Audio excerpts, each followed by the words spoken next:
Et notre invité politique ce matin, c'est Olivier Dussopt. Bonjour. Bonjour. Merci d'être avec nous. La question qui agite les débats, c'est cette question de l'âge pivot, suspendu pour le moment du texte par Édouard Philippe. Mais est-ce que finalement cet âge pivot, il va revenir d'une manière ou d'une autre dans cette réforme? Moi, je ne veux pas ni préjuger ni préempter les conclusions de la conférence de financement. La conférence de financement, elle porte deux messages qui sont très forts à nos yeux. Le premier message, c'est que les partenaires sociaux, et notamment les organisations syndicales réformistes, ont dit il y a maintenant une dizaine de jours que oui, il y avait une question de financement du système de retraite, l'actuel système comme le système à venir.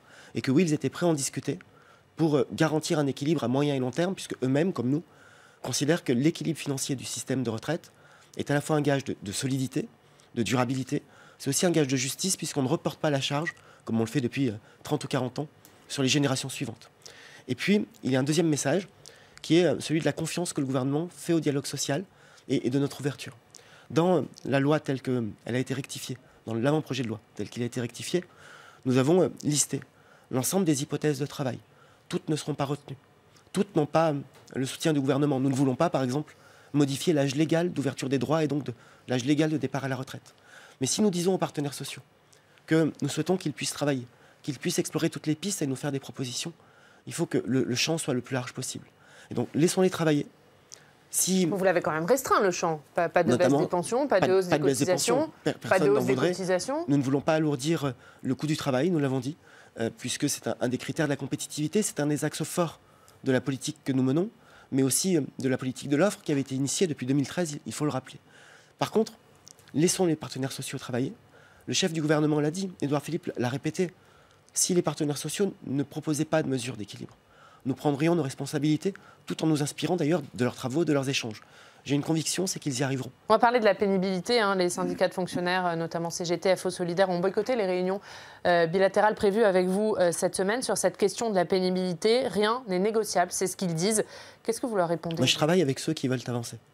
Et parmi les 9 organisations syndicales, 6 me rencontrent cette semaine pour évoquer la question de la pénibilité. Aujourd'hui, la pénibilité n'est pas prise en compte dans la fonction publique. Vous avez des agents publics qui sont exposés à un des 6 facteurs ou à plusieurs des 6 facteurs de pénibilité et qui n'ont aucune prise en compte, aucun avantage, aucune contrepartie. Les organisations syndicales, 6 sur 9, me font des propositions.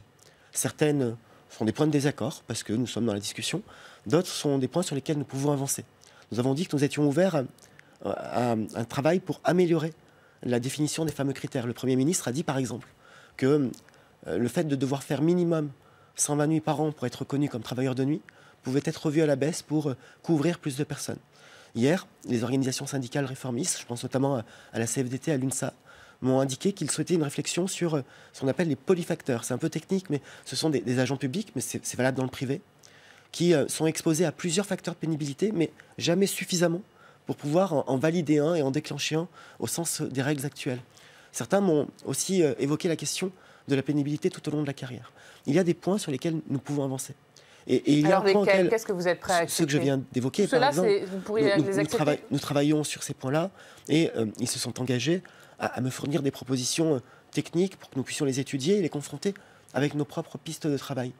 Nous allons permettre une mesure, et je sais qu'ils y sont attachés pour les syndicats que j'ai cités, la mesure individuelle de la pénibilité. C'est-à-dire qu'aujourd'hui, dans la fonction publique, vous pouvez avoir parfois certains dispositifs de départ anticipé, non pas par rapport au métier que vous exercez au quotidien, mais par rapport au fait que vous appartenez à un corps ou à un cadre d'emploi, de manière indistincte. Et si vous n'appartenez pas à ce corps et que vous exercez un métier pénible, là, vous n'avez pas de contrepartie.